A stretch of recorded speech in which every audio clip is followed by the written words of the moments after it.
All right. Good morning, everyone. A call to order the Yamhill County Board of Commissioners formal session for August 1st, 2024. It is 10 o'clock in the morning, and I will go ahead and lead us in the flag salute. If you could please stand. I pledge allegiance to the flag of the United States of America and to the republic for which it stands, one nation, under God, indivisible, with liberty and justice for all.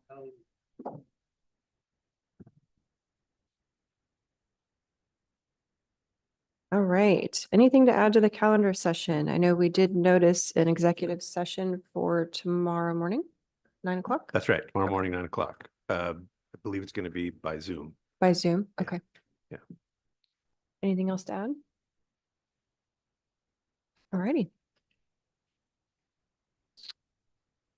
Item D is public comment. This time period is reserved for public comment on any topic other than an agenda item, a quasi judicial land use matter, or a topic scheduled for a public hearing.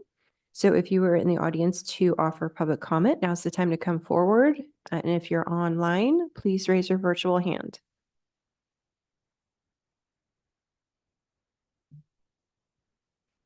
Does that say Homeward Bound on the top? Okay.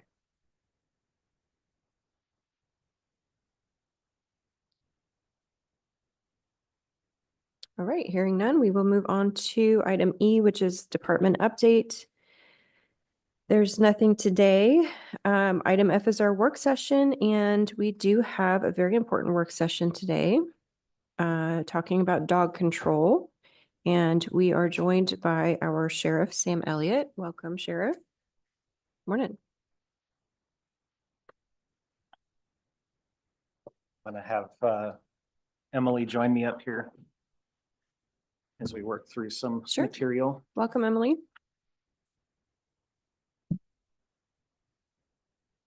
Is this your handout? Yes. Okay.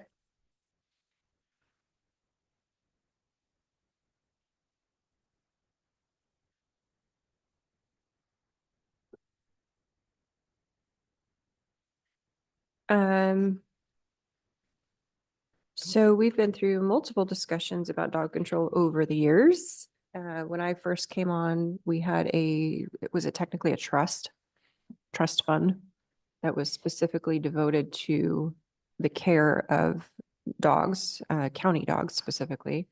That trust fund has since been depleted, and we are at a point where we are having to essentially backfill the cost of dog control through discretionary funds and other things.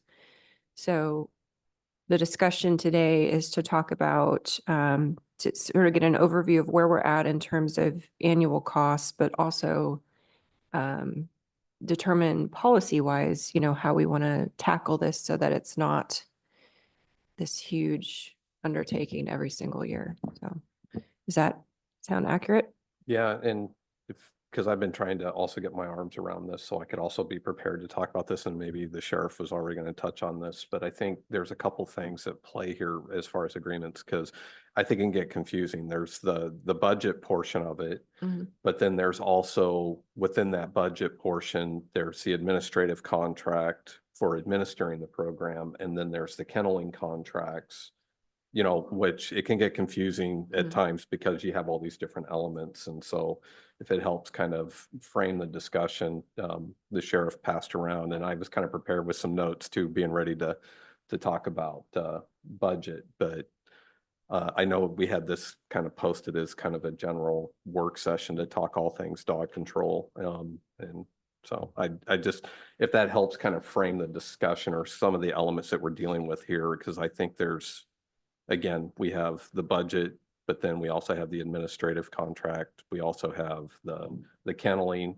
And then I also believe county counsel's office was also working on some updated language for the dog control code. So we have a lot of things at play that falls under dog control. So sorry, Sheriff, if you were already going to cover that. Yeah, I mean, I'll touch on a few of those things, and I think the board is probably more well-versed in some of the history than I am. Emily's been working with me to talk about, there was a prior work session in 2017. And so I know that this is an issue that's been before the board many times. And so I really wanted to focus on the immediate concerns as far as what do we do with the program now in 2024. So you have the top sheet, which is just kind of a spreadsheet that shows the fiscal history of dog control going back to fiscal year 16-17. You can see what the licensing revenue has been in each of those budget years. You can see how that revenue is broken out by licensing, room and board, and penalties and assessments for dogs that have been redeemed by the owner, whether there's late fees involved, they're paying for the kenneling for the time the dog was there. And then you have some, the middle column or the middle section, which talks about expenses. And as Mr. Huffer referenced, we have two different contracts. We have the clerical services contract, which is handling licensing for dogs in the county, and we have kenneling contracts. And so you can see all the way back to 16-17, where we had the kenneling contract with Pet Stop Inn. And then you can see that in 17-18, we had kind of a joint agreement or a joint venture between Pet Stop Inn and Homeward Bound. And then in 18-19, it transitioned wholly to Homeward Bound. And you go all the way to 23-24, where we added the additional kennel with Newburgh Animal Shelter. And so just kind of a simple snapshot. The very last section there, the city contracts expense. Prior to those agreements where the contract with Homeward Bound to do licensing was in place, when the county was operating dog control on its own, we handled that for all of the cities. Now the cities are responsible for their own, and that's why you have the revenue sharing or the city contracts expense. So you have the funds that come in for a dog that gets licensed in the city of McMinnville, and a portion of that goes back to the city. The county retains a portion of it for the administrative function of conducting licensing. And so that's what that expense is that begins in 17-18. The very last section is interesting when you look at the number of kennels. So back in 16-17, we had 10 kennels with Pet Stop Inn. Then we went to 5 kennels in 17-18 with Homeward Bound. And then since 18-19, we've been at 3. And then you have the 1 that we added with Newburgh Animal Shelter. I referenced this during the budget process, the footnotes at the bottom, based on what we had funding for in fiscal year 22-23. We ended up charging $58,189.51 to the patrol budget to cover kenneling expenses. And then in fiscal year 23-24, there was $49,547 charged to the patrol budget to cover kenneling expenses. This was a period of time where you had the culmination of the trust being exhausted, the issue of the volume of dogs continuing to increase that have to be kenneled because they've been dumped or they're at large, and the addition of the agreement with Newburgh Animal Shelter. Obviously, that kennel has by and large remained full. It's a contracted kennel, so we pay for it whether it's full or empty, same as Homeward Bound. And so this is where you're seeing those additional expenses that were attributed or had to be paid out of the sheriff's office patrol budget to meet those contractual obligations. The second page is a graph that shows more the revenue side, and it goes further back. And if you look back in 2009, 2010, you know, you're seeing revenues that were way higher than what we see now. The explanation that I think my best understanding of that is this is back when we had 3 dedicated staff that were actually out in the field that were verifying licensing, that were following up on concerns, that were going out and contacting individuals based off of the fact that they historically had dogs licensed, that they were ensuring folks were keeping those licenses current and renewed. And so we actually had dedicated staff that were going out into the field, knocking on doors, making contact with dog owners, and ensuring that those dogs were licensed. And you can see that that translated to a significantly higher revenue than what we see now, where license enforcement is essentially done at the time of dealing with a call that relates to a dog. There's other things that factor into it. You know, if you look at some of the other revenues as far as penalties and assessment and room and board, you know, we had a much higher rate of redemption where people were coming in and paying the fees to get their dog back than what we see currently. And again, you had that dedicated staff that were able to be responsive. And candidly, when you have folks that get familiar with the problem children, they know the dogs, they know where the dogs belong. They have relationships with a lot of the other people that live in a neighborhood, and they're able to identify who owners are, or they can say, yeah, that dog belongs at this particular house. We're just not able to do that currently with the staff that we have to go out and actually try to determine where these dogs belong. The rate of compliance with licensing, you know, I don't have any way to quantify the percentage, but it's significantly down. Renewals are significantly down, as well as, you know, without getting too far into the weeds, you know, our responsibility under the county code to be going out and doing kennel inspections and ensuring that folks that are operating kennels in the county are keeping current and that they've got their kennel license and that they are following the code. So all of that is kind of the long-winded version to say revenue is down and expenses are up. It's something that you guys already know. You know, I've got some additional information that you don't have, but when it comes to the challenges of dog control in 2024, you've all heard that essentially the market, I refer to it as the used dog market, like the used car market, it's flooded. The used dog market, there is just all of the nonprofits, all of the entities that historically you could take a specific breed of a dog to somebody that works with that specific breed, or you would have entities that, you know, are able to take some of these dogs out of the humane societies or the local shelters and work with them to get them to the point where they can be adopted out. There's just nowhere for these dogs to go. And so they end up sitting in the local shelters, in the kennels. And what that translates to for us, unfortunately, is what do we do with some of these dogs that get picked up, they get taken and put in a kennel, and then there's just a lot of difficulty in getting them either to the point where they can be adopted, or maybe they meet all of the criteria and they have been transferred technically to homeward bound, but they don't have any additional space. And so they remain in one of our contracted kennels, even though it's no longer a county dog, because they don't have anywhere to put it. And I pulled up a couple of examples. Well, Emily pulled up a couple of examples. You know, we get the daily reports.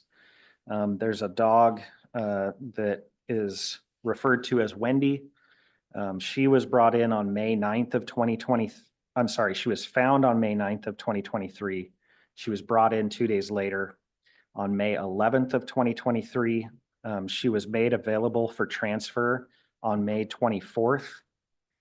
And then she did not actually get moved out of a sheriff's office kennel until July 19th. So that period of time that she was no longer a county dog, that she was available or to be transferred to homeward bound, but remained in a county kennel, that cost is $4,600 that we were paying for that kennel for the dog to be in, even though it's not our dog. Another example that we have, Gemma, was brought in November 4th. She was awaiting transfer to homeward bound when they had room to take her on November 23rd. She was finally moved from the kennel on March 28th. And so our kenneling expense for that one dog is over $10,000 that we paid for a kennel space for a dog that is no longer ours, but there's nowhere for the dog to go. And so when you start breaking it down into individual dogs, it's challenging because, you know, these dogs are being brought in by no fault of their own. either mismanagement, poor ownership, they get dumped, they have maybe problematic behaviors, and then they just sit there. And now we've exhausted a ton of resources into a dog that you're never going to recoup that $10,000 in an adoption. We're having to waive fees for people to take these animals. And so the revenue just isn't there to sustain something like that when these dogs come in and then they sit for months in a kennel at Homeward Bound, even though they're no longer our dog. And so the average stay really does depend. The redemption rate really does depend. We've got a couple dogs now that both, we believe were brought here and dumped. They were kind of dumped along the county lines. One dog, the last owner of record, is in Tillamook. There's history with Tillamook, but it was dumped out on Hebo Road and picked up. And then we have a dog that was dumped down in the Wheatland area that has history out of Marion County. And so people are bringing their dogs essentially to the county line, dumping them for a variety of reasons. Well, the dog, I guess out of Marion County, was adopted over Facebook Marketplace, brought into Dayton. The dog killed other animals that the owner had and then ran away and then was picked up. And so that dog has been in the kennel. And so when we talk about Homeward Bound, we are very cognizant of the fact that they don't turn away a dog because it's a specific breed or it has a bite history or has problematic behaviors. They take every dog that we give to them. Our contract with Newburgh Animal Shelter, they will not take a dog that's got a bite history. They won't take pit bulls. They won't take dogs that they know they're not going to be able to adopt back out. So that's no fault of Homeward Bound. They take all these dogs from us, or at least the ones that they have capacity for us to bring in. But then you're unable to adopt out a dog that has a bite history or has these problematic behaviors. So looking at what we do moving forward, we have the immediate need. We're, for lack of a better term, we're overrun. And, this doesn't delve into like the city of McMinnville has contracted kennels with Homeward Bound. They're taking dogs there. We have dogs all the time that people call and say, hey, there's a dog running out on such and such road. We know we don't even have a space to put the dog. So we have to make a decision at that point. What are we going to do? Are we going to go pick this dog up and not have anywhere to put it? Are we even going to go look for the dog? It's sad because, again, this is no fault of the dogs themselves, but we just don't have the ability to bring in every single dog that gets reported or gets found. And when Mr. Huffer's talking about administrative, I pointed out to some of the board that the amount of time and effort and work that goes into administration of the dog control program through the sheriff's office right now is immense. The daily calls, emails, working with and collaborating with Homeward Bound, what do we do with this dog at this point? Or, this owner lives in Tillamook, and so we've gotten a hold of Tillamook, but Tillamook doesn't want it because it's got a bite history. And so, we're calling other agencies and having them drive out to addresses and knock on doors and say, hey, you were the last registered owner via microchip of this dog. What's the history of it? And so the amount of time that Emily spends, that Captain Whitlow spends, even that makes it up to me to have to make decisions about what we do with these dogs. Yes, we have a clerical contract with Homeward Bound, and that contract is in place till 2026. The kenneling contract, you obviously know, was expiring, and we've extended that through September. But the issue really is, even if we continue with Homeward Bound, there's still no capacity. We're still paying for kennels that have the same dog sitting in them for months. And it's not that there's turnover to where now we can bring in another dog that people have been calling from the community and complaining about. We have to have and I don't know what the answer is. I've researched, we've looked at other entities, some of the folks that, Homeward Bound, they've called everybody in their Rolodex trying to find capacity. There just isn't any. And so, we've had situations where we have dogs that there's just no viable means that we can see that this dog is ever going to be able to be adopted out to somebody. And we've had to make decisions about, what is the humane thing to do in those situations. And so the administrative portion of oversight of dog control is a substantial amount of time. And so, yes, we contract with Homeward Bound for clerical, but they call us every single day to make decisions about what happens with dogs. And so we're, trying to partner with them as best we can to help them get these dogs turned over and create more capacity. We could probably go back to having 10 kennels like we did with Pet Stop In, and they would be full. So that I don't like to come in front of you and tell you that I don't see a great option or a great solution, but these are the problems that we know. And so then we have to determine from the county code, do we look at changing the period of time? We currently hold a dog for 10 days before it becomes eligible for transfer to the shelter. Do we look at shortening that time period, trying to build in some capacity for turning over these dogs and getting them transferred out? But then, you still have to have the folks willing to adopt and a place for them to go to actually move them physically from one of our kennels. And I guess, I would just kind of put in, I'm just looking at it because I've been, we had discussions during the budget process last spring. I started, doing the same level of analysis that the sheriff was doing in separately as far as, and my biggest concern that I'm seeing on this is if you get into the Wayback Machine years ago, this program was basically completely supported by the license revenues. And so it's glaring when I just was really concentrated, because I think the biggest impact that we're seeing is that dog licensing line that 10 years ago, it was over $200,000 a year, Right.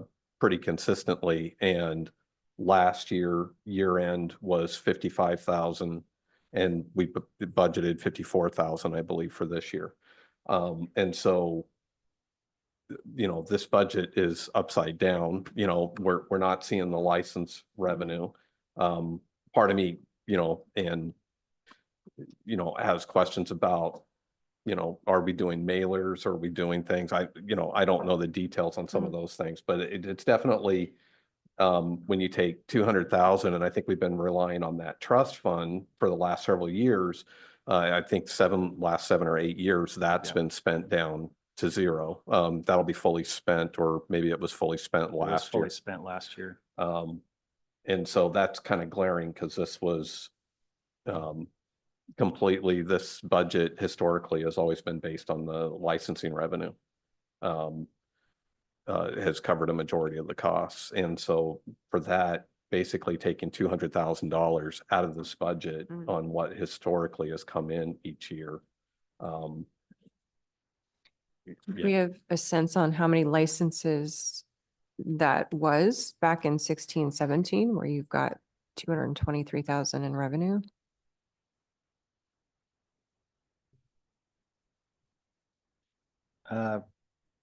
Best guess right now, 12,000 or so licenses. Okay. I mean, I can't imagine that with population increases and everything else that we have less dogs No. or cats or whatever. So it really comes down to enforcement, and I don't know what we were doing differently back then, but. Well, again, we had the staff that worked for the county, back when we still had dog control as a program within the sheriff's office, where they were handling all the licensing. They were out in the field. I think I do recall at times that have cadets or We had some summer right that would go knock on doors. extra help that Right. would go out. What was the ratio of, in other words, what the cost for those employees were who were dedicated to dog control, and what we were bringing in revenue wise, even if it's just ballpark? Because I remember that was a discussion back then when we were just saying, hey, this is getting to be expensive in terms of the cost of an actual employee. Also, we have to remember that when we had dog control out at Public Works, Yeah. We also had inmate labor. And you've got, that's a huge piece that Homeward Bound has to pay for shelter workers. Yep. And the admin piece and the enforcement piece.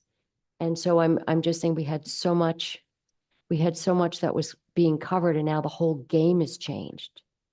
Um, I really, really rough numbers, but I mean, it looks like the last time that we had 2 dog control officers, and this is just salary, it looks like for that year, we spent 116,000 for those 2 positions, but that doesn't include all the roll-ups. Mhm. That's just a really rough number.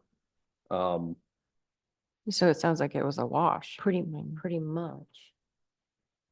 yeah, it's Close.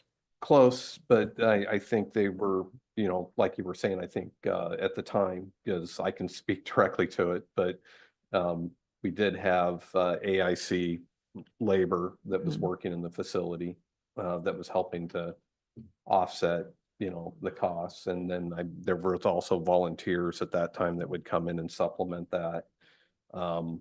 And I think there was 3, like, I think the sheriff already said there was like 3 FTEs. There was the records person and the 2 dog control officers, and then that was supplemented with cadets or during the summer months and AICs working in the facility, and Yep. so on. And I don't know much about the history. I think, well, Jody and I had a brief conversation about wherever that point was in time where the kennels at the fairgrounds became to where they were needing so much capital improvement. That's when we started looking at contracting kennels because of the expense involved in bringing that facility up to the point that it needed to be. They closed in August of 2015. So we're close to 9 years. We looked at that. We actually had someone who was offering $100,000 to help repair that and get it, and it wasn't even going to be enough. Yeah. Trying to keep it, and then we went right to Pet Stop. And we had no other alternative. Do you have a rough count of dogs that we brought in for 23, 24?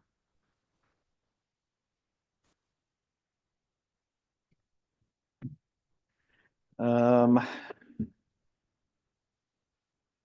think it's actually on this page. So 23, 24, the sheriff's office brought in 68 dogs. And how many, if funds were unlimited and space was unlimited, what would we need for capacity for actual number? How many are we leaving? You know, I think that there at some point would be kind of a reckoning or a balancing. We know that we have dogs right now that could be brought in. It's hard to, I don't remember the capacity at the fairgrounds, 20 kennels, 18 kennels, That sounds right. something like that. And I remember taking dogs in there back in the day and it was typically full. You know, back when we had the 10 at Pet Stop Inn, I really couldn't tell you how many of those were full all the time. But we have consistently had our 3 plus the one in Newburgh plus overflow. I think we can pretty much definitively say we always have 5 full. I think that we would have to get back into at least 10. And that's just county dogs. So you're doubling. So if you double what we took care of for the 5 kennels we had now, you're basically 140 dogs that need to come in yearly, rough on average, roughly. 2020 to 2021, we brought in 108. And so the issue with the number of dogs coming in really has to do with capacity. You know, I think that if there was capacity, you would see us easily get to that 100 dogs a year that we're bringing in.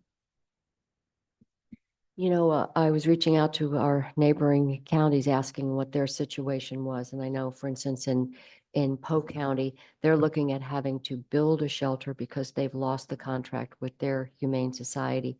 And their general fund transfer into dog control last year was $140,000. So this is not unique to our county. Everyone's scrambling. I spoke to a woman who runs a shelter in Albany, And basically, it took an enormous lift from the volunteer community to do what they are doing there. They have a lot of educational programs in the schools. They've got a lot of rehab for some of the dogs. It's a tremendous program, but it took a big lift. And because of that, they're able to bring in more dogs and able to get more dogs out. They're also getting into the schools and talking a lot about humane, the humane education, and you just don't get a dog and dump it, or you perhaps look to adopt locally instead of going to a breeder or a puppy mill, those types of things. And that is important. Absolutely.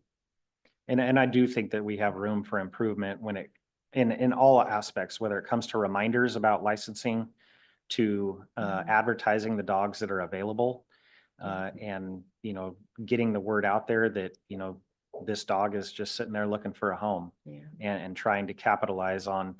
There are people, volunteers that are willing to do a ton of stuff, but it takes the organization and the structure to be able to manage those volunteers in a meaningful way and have it be productive. What was our licensing rate back in, I'm just gonna say 16, 17, since that's what I have in front of me. It's never changed, Cells have not been adjusted since 16, 17. and they are what? Oh, now you're testing me.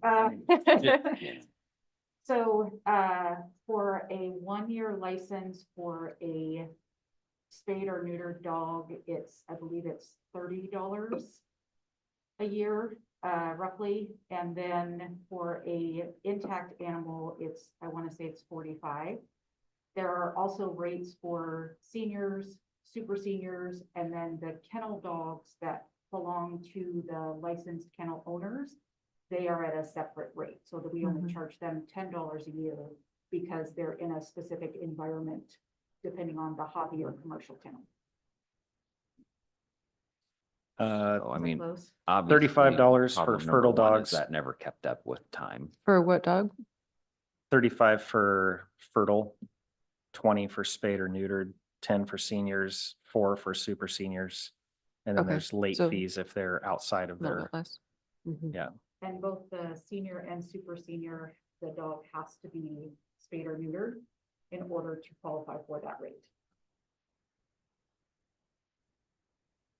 And it's never changed. It has not changed since 16, 17.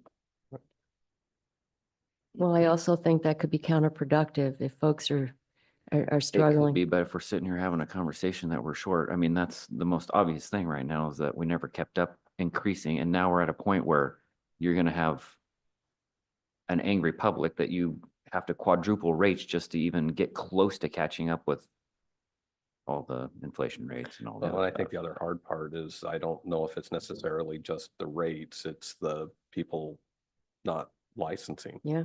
Right. It's a compliance issue. Well, yeah, but it became a problem because we didn't have the money to go enforce, and it just was the snowball effect that Right. became where we're at now. Right. And Not that I would need to mention the obvious, I guess, but I would think the best way to describe it is the rate of indigent dog owners is way higher. And we've talked about this, that, the ultimate goal is to return the dogs to their owner and not have them sitting in a kennel. And I don't think that we actually have calculated or even would have a way to effectively calculate what the dollar amount is of fees that have been waived over the years to be able to return dogs. And I'm talking about, the only thing that we've really stuck to is the licensing. They have to have the rabies vaccination. They have to be licensed. We have waived kenneling. We have waived late fees. We have waived redemption fees on a very consistent basis. just go get your dog. Because we have to look at, we're spending $85 a day to keep this dog Right. in a kennel. Right. What's the rate of return on just waiving the fees and getting it back and opening that kennel space up? And during COVID, a lot of people got dogs and then they ungot them and dumped them.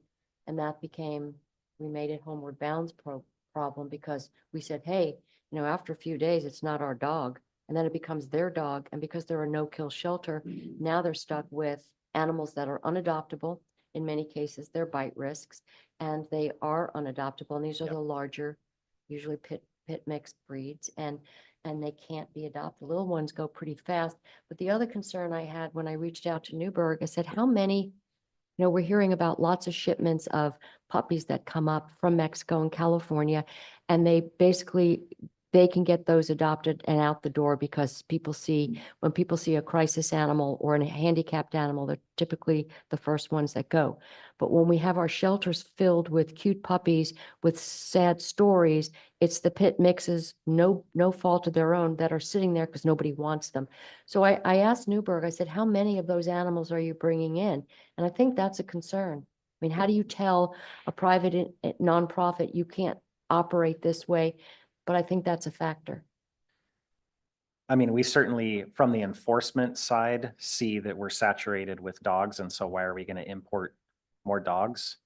But, that's really a separate issue. We certainly hope that those dogs that are being adopted out are being licensed and that they're being, taken into homes that are going to keep them and take care of them and not dump them somewhere out in the county. And at least if we have the registration going out the door, we have a mechanism to go back and figure out where some of these dogs belong. But, the volume of dogs that we see that are not even from Yamhill County that are being brought here, I mean, it's just problematic, and there's not a central repository for dog licensing throughout the state. So it's literally homeward bound, picking up the phone and calling surrounding counties and saying, do you have any history with this dog? And I mean, it's a labor intensive process to try to figure out where a dog came from or belongs. Well, back to the donkey in the ditch, I like to say we don't really care how the donkey got there. Now we have to get the donkey out, and it's sort of been your problem. Now we kind of dumped it on you and said, figure it out. And we need to find a way to pay for this. There's a number of different ways we can do it. You can basically ask the taxpayers to fund this, an additional tax to pay for this. We can look internally. We know that your budget's struggling, everybody's budgets are struggling, and yet we have to find a way to do this.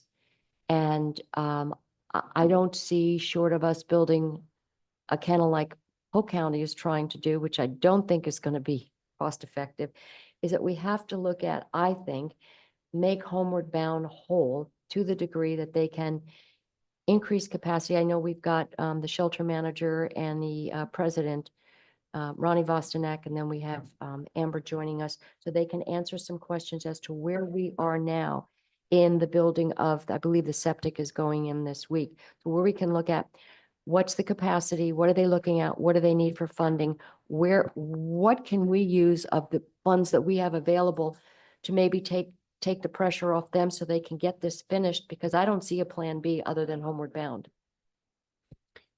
Before we jump into that, I want to go over a couple things. So have you done any number crunching in terms of the real cost to your department in terms of all this labor intensive interaction?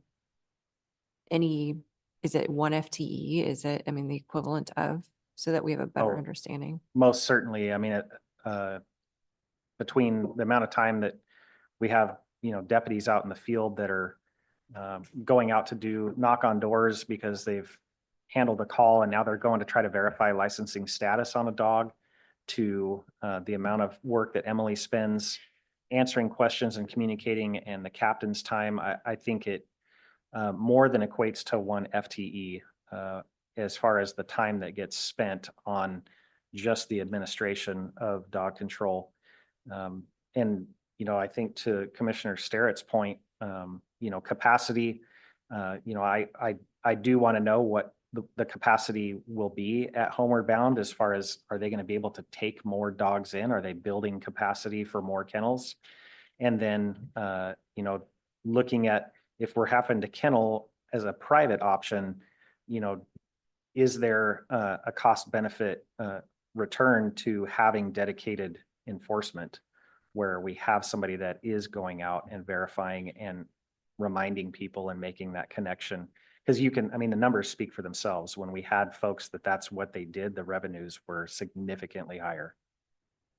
Well, because even if we had more capacity, we would still have to pay for those rental Correct. fees, and the You have to downside have is the this licensing. budget, the licensing revenue is down so much Mhm. that even if there was more capacity, we wouldn't be able to pay for the more capacity.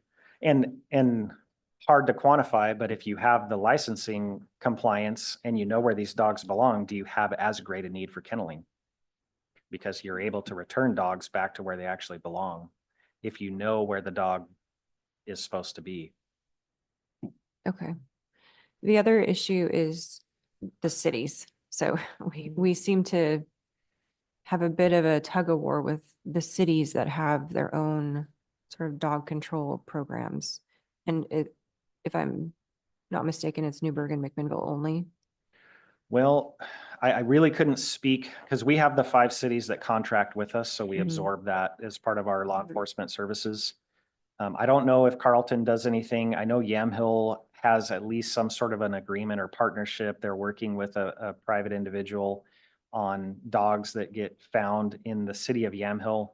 I really couldn't speak to what they're doing. Newburgh seems to probably be the most successful of any of the entities just because they've got Newburgh Animal Shelter right there. Mhm. And they've got a longstanding partnership and they have the capacity and they're able to address the dogs that do get found in the city. The city of McMinnville, I've spoken with Captain Simon several times.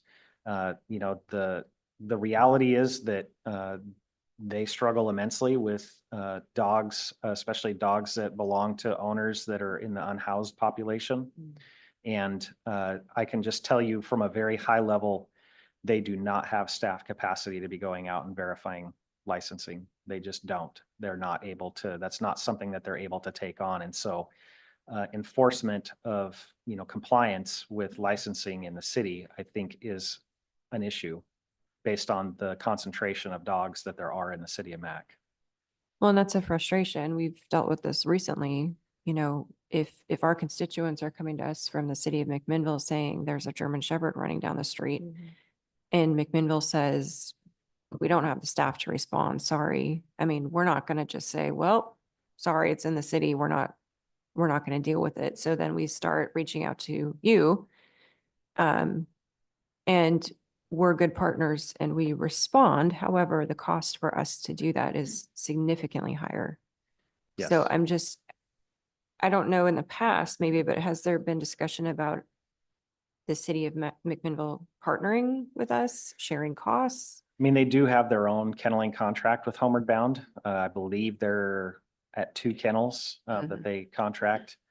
And that's So the portion that gets transferred out of here to the cities, right? Is to help offset that's that cost. licensing. Yeah, And I'm sure that that's what they contribute towards their kenneling contract. Right. With Homeward Bound. Because all the licensing goes to our licensing contract or our clerical contract, even if the dog lives in the city. And so I can never remember the split, 25%, 75, 25. The county retains 25 because of the clerical services contract for the actual licensing itself. And then 75% goes back to the city. And I'm confident that that's probably what they use to facilitate their kenneling contracts. But I don't know when the last time even those rates were looked at as far as the split and what the labor and the realities of costs are involved in the clerical services. Right. And, you know, I haven't mentioned it previously, but the reality is that the Oregon State Police, they get all the calls about dogs that are on state highways. They Mhm. don't have any sort of a contract or licensing, and we end up kenneling dogs that get picked up by OSP Right. because they're in Yamhill County, but they're on a state highway. Technically, those dogs should be the responsibility of the state police. And they call us up and say, hey, we picked up a dog that was running on Highway 99. Can we put it in one of your kennels? Yeah. So So is that split, is that statutory or is that just a contract? That was what was set up when we went to this model, you know, and so, Okay. and that's some of the struggles that I have is if we're only anticipating or only collecting, you know, 50 some thousand, just over or almost 55,000 a year in licensing revenue, and we're putting 75% of that out, obviously with what we're left with is not covering the full cost of what we contract with Homeward Bound Pets. So, Right. so again, it goes back to the split. It goes back to the declining revenues in that licensing line. And yeah. Because even if we kept the full amount, we're not even collecting enough. Yeah, to we're pay not gonna for that. cover. The clerical Right. services contract is 85,000, 86,000 a year. Right. Mhm. Can we bring Homeward Bound in, just to get, Yeah. are you ready for that? One clarifying question, the rates that we have for licensing, is that in our code or is that a separate fee schedule that we approve? That's, I County believe, code. It's in the Yeah. code. Okay, interesting. I'd have to confirm that. I can't remember if we I got ever, it here. if we did that with a code update or if we came in on a separate fee schedule. Okay.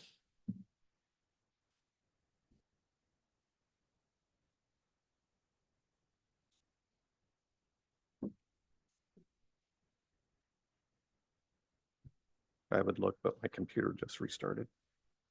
Okay, so Commissioner Starrett, you're wanting an update from Homeward Bound Pets on their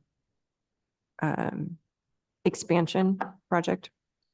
Yeah, we have an update on the expansion project, a timeline. And also, I think it would be good to get some information on, in terms of the actual contract that we have and some of the concerns. Amanda Golden is the new shelter manager there, and she's joining us, has a small, short PowerPoint. I believe I shared that. But also, in addition to that, I've got a couple of questions. I'm sure everyone else does too. So Amanda is joining us. Sorry about that. It restarted in the middle. So I'm Amanda Golden. I've been the shelter manager here. First, can you guys Welcome, hear me? Amanda. Can you hear us okay? Yes, I can hear you. Can you hear me? Yes, we can. Okay. So I've been the shelter manager here for 5 years, almost 5 years in January. And definitely it has changed. When I started 5 years ago, there was kennel space that was open. The county definitely wasn't filling their kennel space. And over the last, especially the last 3 years, they have filled kennels every day. And literally they get one kennel open and it's filled within a couple hours. So the dynamics have very much changed, and it is all large breed dogs. Every once in a while we get a small breed dog in, but it is generally large breed dogs. Some of the dogs that have a bite history, it is they like one of the dogs that we have here now, it is that it killed a chicken. So it's not a bite to a human. And so for us here at Homeward Bound Pets, that does not mean that the dog isn't adoptable. It just means we have to change where we adopt it to. So I know you guys have some specific questions, and I will try to answer them as best as I can. Amanda, can you share your screen? And if you could share that blueprint you have on the shelter, do you have that available? Otherwise, we will have to do it on this end.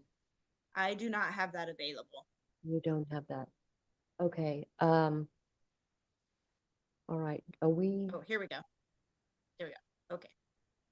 Am I on the video now? I can see you, but we can't Okay. see you.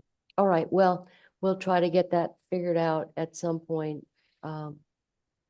Is this what was emailed, the PowerPoint? Yes. I don't remember. I don't, Oh, I I don't- sent, no, the document. I don't- no PowerPoint? No. Okay. All right. That was the, If we uploaded it into the packet, okay. what we see, but it wasn't a PowerPoint presentation. Okay. All right. Well, let's not spend a bunch of time on that. The commissioners have seen it and we'll get back to that. But can you just bring us up to speed on your timeline and where you're at, what funding is still needed, and the increase in capacity, if any, as far as the shelter, the new shelter project, where you're at and where we're going? Okay. So we do have the septic system that's going in at the end of August. And we have finished some contracts with, the building fund, and the building assessment department. And we have 72% of what we need to build the shelter. But there's a few things that we have hiccups with. You know, we have the airport that we have to do. We have to go through the city. We have to go through the county. So it's not as streamlined as if there wasn't all those other people that we have to contact.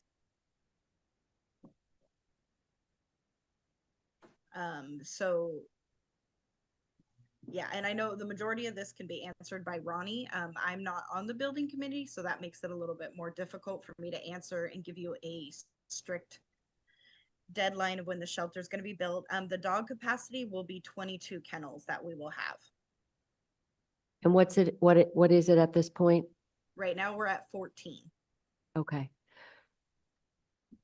So you still need $1.7 million Yes, and nothing can pretty much go forward until you've got the funding. Is that correct? that would be a Ronnie question. I honestly, I don't have the answer to that. I'm trying to get her to join us and she said she's not able to. Okay, well, let's go ahead and try to kind of get through what we have at this point. So currently you've got capacity for 14, Yes. and in terms of animals or dogs that are brought in that are not county dogs, what would you say the split is? So the city has 2 kennels, but all the dogs that are in our care now have either been transferred from the city or the county. We don't have any owner surrenders here now. Okay,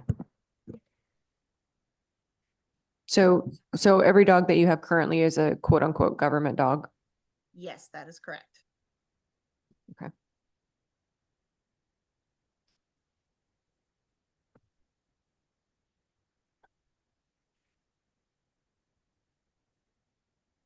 What was the left to fund? 1.7. 7.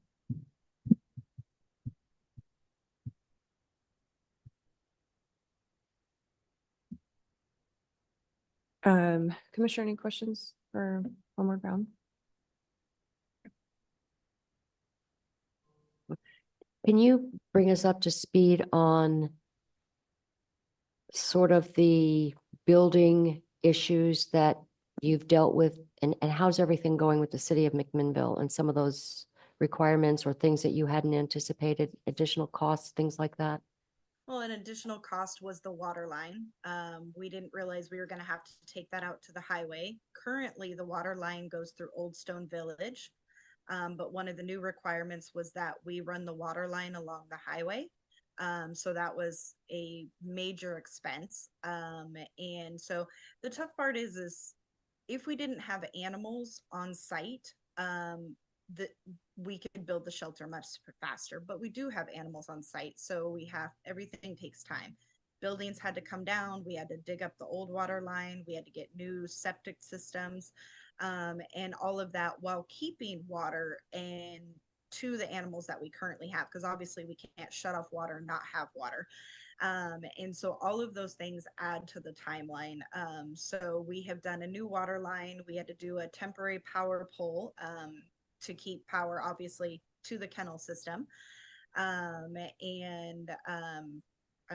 Little things that you wouldn't even think of. We added fire hydrants. There'd never been fire hydrants out here. So those are all little things that continue to add. And then as construction for other companies are very busy, we have to fit everything in to other construction companies when they can come out, which makes it a little more difficult. So. In terms of getting to that 1.7, what do you have sort of in your back pocket of options for perhaps large donations or things like that? So we have our positive celebration coming up, which usually brings in a very fair amount of money. And then of course we do our standard events that we can have where we bring donations in from the events. But the positive celebration is what brings in the most money generally. And then of Roughly. course we have, people can do naming. They can name parts of the cattery, kennels. And so that brings in a very fair amount of money as well. Okay, thank you.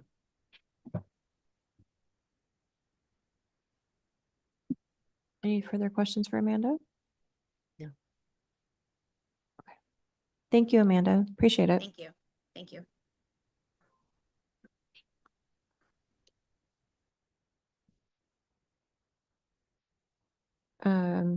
So Sheriff, I'm trying to sort of looking forward. What is the ongoing annual all-in cost to continue status quo? Well, if And you look at then- the top page again and look at fiscal year 23, 24, this is obviously last year, what our costs were. So we're right at 85,000 for the clerical services contract, which is the licensing through Homeward Bound. And then we were just below, we were right at $140,000 in contracted kennels between Homeward Bound and Newburgh Animal Shelter, and that number reflects the amount of kennel overages that we had in the year. So the actual contracts themselves, you can calculate because we know what the daily rate is. The unknown has been the amount of overflow, and that is where we have continued to see costs increase. And when I was before you a couple of months ago, I had looked at the unfortunate reality of having to just eliminate the option to have overflow because those are really costs that are hard to calculate. We could not be an overflow or we could be an overflow the entire year. And when you're talking $85 a day per kennel that you're in overflow, plus our regular contracted kennels, those expenses add up very quickly. So, rough numbers, you're looking at 140,000 in kenneling and 85,000 in licensing or in clerical. So $220,000 a year in costs just to stay status quo. Okay, so for 23, 24, we had roughly $62,845 in revenue and $245,032 in expenses. Yep. And that does not factor in any actual realized costs from your department, administrative time from your department. Those are just the contractual Mhm. obligated costs that we have And the difference in the revenues was made up with the trust fund. The previously, yes. Yeah. Mhm.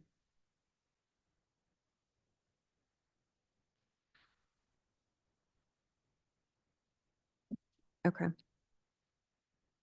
Who handles the renewal, the reminders or things like that? Is that Homeward Bound does that or? So it's a little bit of a longer answer. Yes, under the clerical services contract, they would be doing, but there is still some training or some information sharing to get them fully up to speed for how that historically has been done. And then you have the additional costs of the mailers to send them out.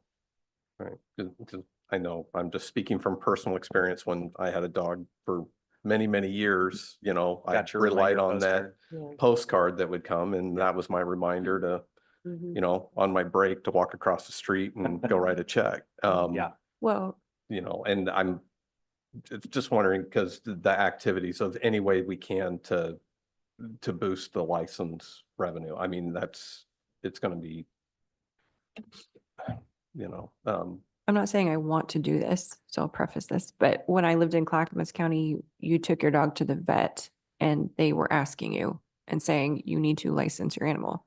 So is that a different model where they're basically it's in a code where those businesses have to do that? not sure. We have We set do up have the events. mechanism in place already with some of Okay. the area vets, Carlton, Newburgh Vet Hospital, West Valley, where you can license your dog when you're in there for your annual checkup or vaccination or whatever. Mhm. So we do have that relationship in place, but there's no requirement that they, Okay.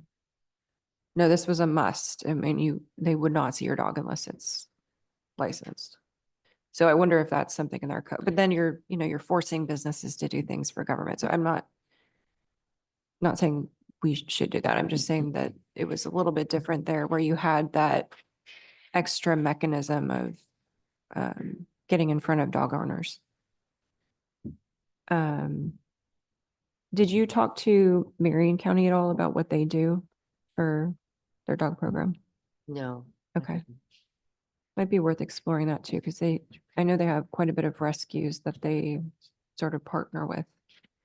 I'm the- always reluctant to include Marion County in the discussions because their budgets are so much larger than ours that, they've just got resources we don't even have. Polk County is closer to us in terms of what they can do.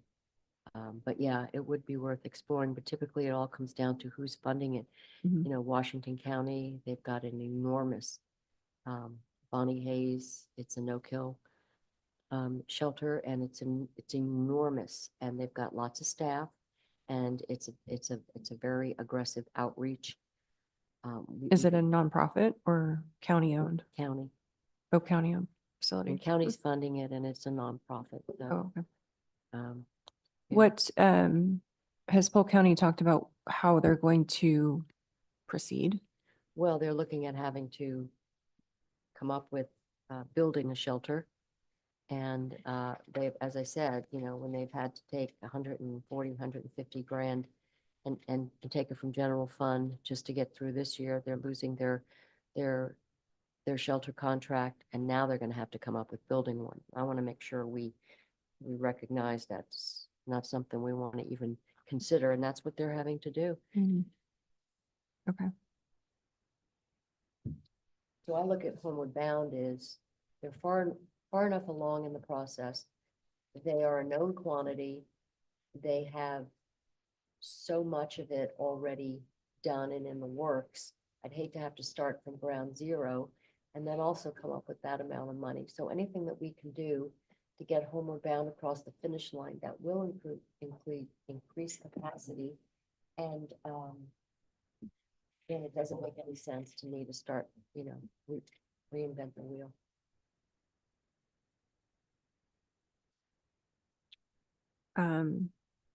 I do think that we need to do something with licensing too, though. And there just has to be a push in some fashion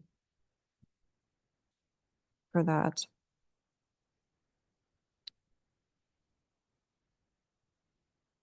Commissioner, any thoughts on? Lots of thoughts? Yeah. I mean, number one, rates need to go up no matter what. It's gonna help a little bit. We need to start sending out postcards. Before we send out postcards, rates need to at least probably double. And that's still not even enough. We need to start sending a bill to the state when we pick up one of their dogs, whether they pay it or not. It's probably needs to go somewhere. Well, that might be maybe it's a legislative push. We can talk about that at Yeah. AOC. This is ridiculous Yeah. that this has gone on this long and we haven't even raised the rates from that many years ago. Problem is, though, you raise the rates, especially in this economic I environment. understand. It's like, I just won't do it. Yep. Some folks just can't do it. They're not doing it now. They're not being reminded. And then we also have the folks, the dumb problem is worse than we've ever seen it. I look at this as there's many components. I've talked about this before. There's the enforcement component, which is you are required, by statute, to be the enforcer. We also, I believe, have the public health component. And I think that it is under the guise of communicable diseases. It is something we have to, we look at how many deputies have been bitten, how many people have to deal with the very real risk of rabies or the public health concern. And I think we need to take that seriously. And we look at this being an unfunded mandate, but we do this all the time, and now we have to figure it out. So I mean, we take it from Peter and pay Paul, and how do we come up with $200,000 out of a budget that's already we're choking. There's a lot of long-term conversations. I think the quickest and easiest thing we can do is, and it still won't solve the problem, but it'll help minutely address what we're charging now, make it more, I don't know what that number is, and send out reminder cards. When was the last time we sent out a reminder postcard? So we stopped doing those about 8 months ago, there was a transition in staffing in the licensing position at Homeward Bound. And then we've been working on collecting email addresses so that we can do email reminders rather than postcard reminders. And we just haven't been able, between the changing staff and other priorities, we haven't been able to implement that yet. And of the 1.7 that Homeward Bound is saying that they need, what's in the bank? I never did hear that number. Amanda, and do you have a dollar amount? I mean, basically you're saying at this point, you need 1.7 to complete the project. So you have the funding for everything but 1.7. So what's that? What do you have sitting there? 3,008,000 off the top of my head. So you've got 3 million, you need, Yeah, we need 4123. excuse me, you need 4123? Yes, we need 4123. Okay. So when you talk about what, 1.1. what Four, the, 4,123,000? Yes, when you talk about what you are hoping to bring in from two significant fundraisers, what's a realistic ballpark on those? again, that's a Ronnie question. I'm sorry, I don't have the answer to that. Ronnie's not joining us, and I I understand. why, but This $4 million roughly, this is to build 10 kennels, or is this a complete new complex for cats, dogs, staffing? It's a complete new complex. So it includes 22 dog kennels, the cattery area, offices, and a conference area. And it's on the same site we are now.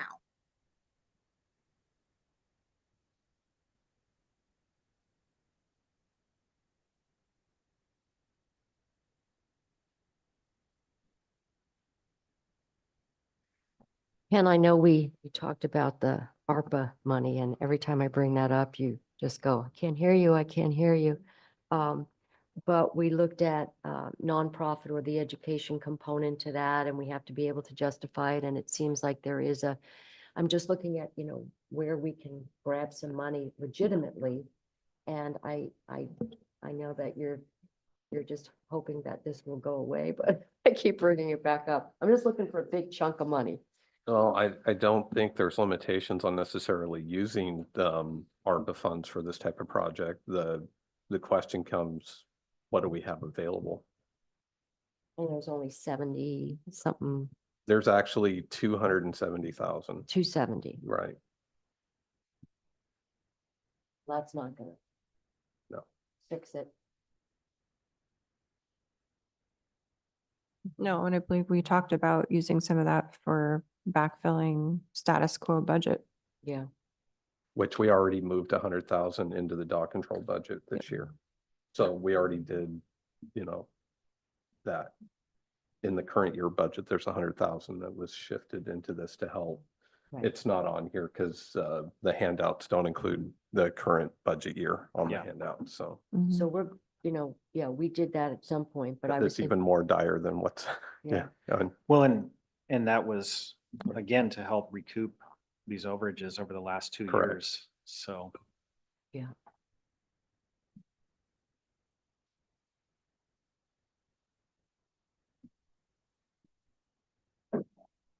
So we did move 100,000 already into the current fiscal year, into the dog control budget, to assist and shore that up.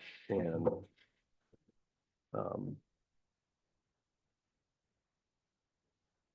yeah, I think the struggle, it's all the revenue lines. Yeah. And in particular, the licensing revenue. I hate to keep coming back to that, but that's a huge hit. And this used to be fully, historically, this budget has never received general fund. It was 100% fee driven Mhm. by the What, licensing revenue. but supplemented also, By the trust. yes. By the trust, that came later, though. The That was- trust didn't really come in. Well, you have it on the sheriff's handout, what the trust came in. Or maybe not. When did? Yeah, maybe it that's It on was, my it was notes. not, it was fairly, it was a few years, I want to say maybe 8 years ago. Yeah, 2016-ish. Yeah, that sounds because right. it came in between the closure of the fairground kennels and the move to Homeward Bound. So it's in Yeah, That's 16, generally- 17. Okay. 16, 17, that had come in, that donation. It had limitations on what it could be used for. It could only be for the care of the animals. Mhm. So there was limitations and it was on a much slower spend down pattern for a number of years. But again, that's probably because the license revenue was up here, was at Yep. this rate. So we were spending that down pretty slowly. But then, as you can see, when the licensing revenues are, especially for the last 2 fiscal years, I mean, you can see it in the sheriff's handout, how much it's been dropping on an annual basis. And when we only have 54,000 that came in last year. That's why that 300,000 that came in 16, 17 was spent down pretty quickly.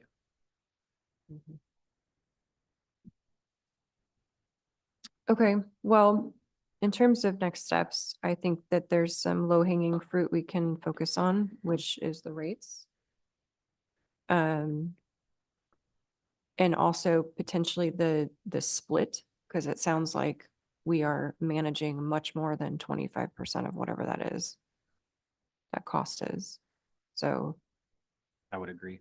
is that split only with, well, that's with it's Mac and Newburgh, It's with every Every city. every city. So we have individual agreements with each city, and the 75% was to offset the change that was effective October 1 of 2017, where we were no longer going to be doing dog enforcement or licensing enforcement in the cities. That was turned back over to the cities themselves.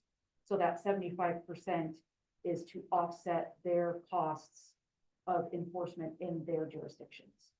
So not just licensing. So even cities that we have contracts with, they're still doing, presumably, they're still doing that separately? No, it falls to us under the contracts, but the revenue sharing still occurs. Okay, well, then that needs to be changed. The cities aren't collecting licensing though, are they?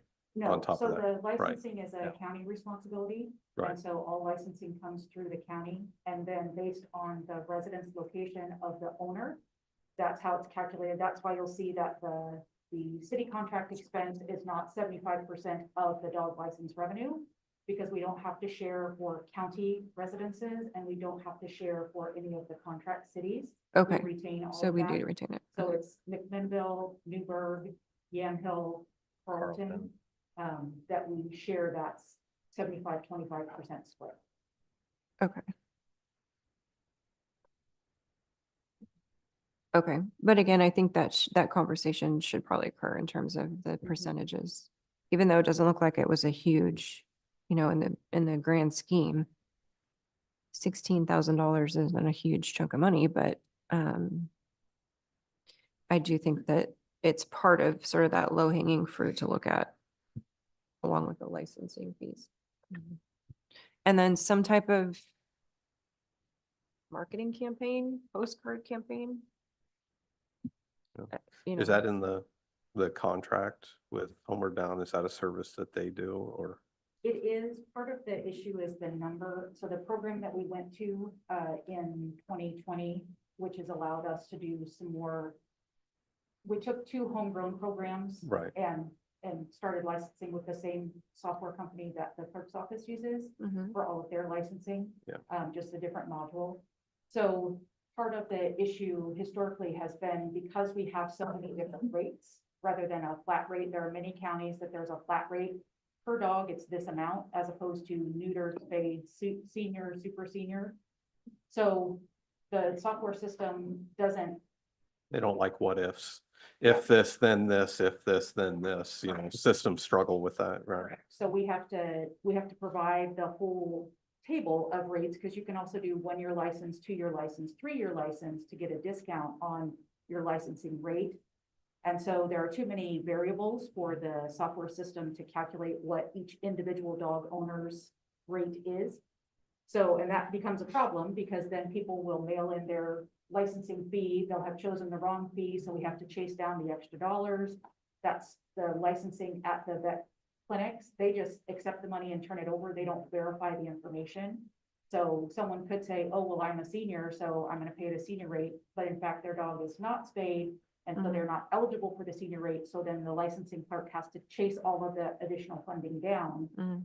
in order for that to be augmented so that they're paying the correct rate. So it's not I have a dog, here's $50. It's, I have a dog, but I'm this age and the dog is spayed and I have this many dogs in my home. This one is eligible for this rate, this one's eligible for this rate, this one's eligible for this rate. And I want a 3-year, not a 1-year. Yeah. So a flat rate would simplify it. Yes, flat rate, 3 tabs. Pay this amount. But then And you've got fast forward seniors. the email notification system. But you could do a flat rate and then offer like a rebate or something like that, you know, kind of doing it where you collect it at the front end and then you could, you know, that's too far in the weeds, never mind. But You just created a 4th tab, I sorry. 3 tabs. You get, you get to do the rebates, Ken.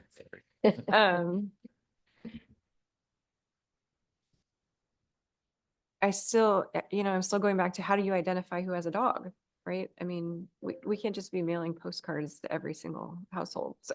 So when we moved to the new software system, we imported 5 years of ownership history into the new software system. Okay. But you are correct, it's a self-identified process. Mhm. And so if you have a dog and it never encounters law enforcement, it doesn't cause any problems with your neighbors, there is no way for us to know that you have a dog and to contact you and say, hey, by the way, under county code, you're supposed to license, and essentially you're licensing the rabies vaccination. Mhm. Because under ORS, the rabies vaccination is required, and then the license is proof of that rabies vaccination. And so they're tied together, and so there's no way for us to get that information because you don't have to get your dog vaccinated in the county, right? You could go to Lake Oswego, you could go to Vancouver, you could go wherever you want, and there's no information sharing saying this owner has licensed this animal. Here's your information. We do that when we get dogs from outside of Yamhill County. And it turns out there's a Washington County owner or whatever. We send all of the owner information to Washington County Dog Control for them to follow up. They do the same for us. But as far as tying the vaccination to the licensing, there is not information sharing there. But I think some of the other parts is, you know, having personally been through this, you know, when I got the renewal, you know, this was years ago and it wasn't long after, I lost my dog, you know, lost and as in passed away. You know, you would update the information and you would notify, you know, that, and then they'd be able to update that database. So it seems like if we're doing mailings and sending that out, you also have the ability to also get updated information. And I like to think that a majority of pet owners are not even going to think twice, you know, it's just part of, you know, having a dog in your home, you know. So, you know, it seems like a majority is, if the mailers were going out, it seems like compliance would be pretty high. I think almost everyone here who's had a dog in their home know that, but The rabies vaccine is required by law, It is. then that must be public record. There must be some record of who has received a rabies vaccine, a dog. Well, the only mechanism I can think of, and I don't know whether that would be something that we require as part of county code, but certainly a partnership with all of the veterinary Right. clinics in the county to somehow have information sharing that somebody's, you know, gotten a vaccination for their dog. Mhm. You know, they're collecting that information, but unless that vaccination actually gets licensed with a dog license, we're not going to know about it. Okay.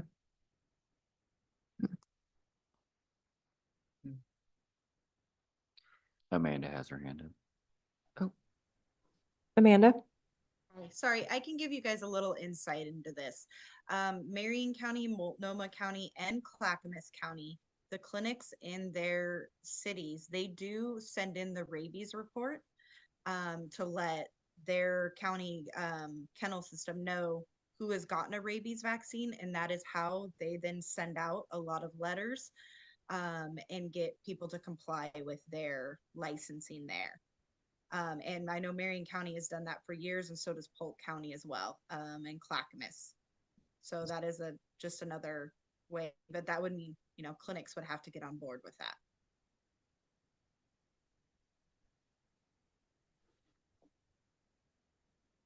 Okay.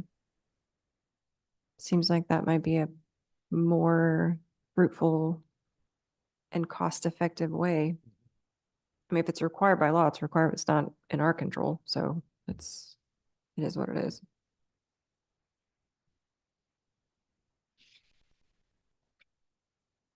Okay. Well, we're putting a requirement on a private business to send information that they are not required by law to send to us. Is that right? But they're required.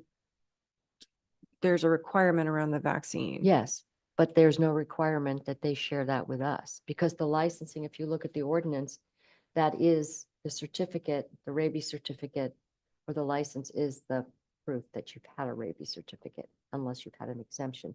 So how, I guess we need to finesse it so that we have good partnerships with the veterinary clinics, that they'll agree to do that, hopefully.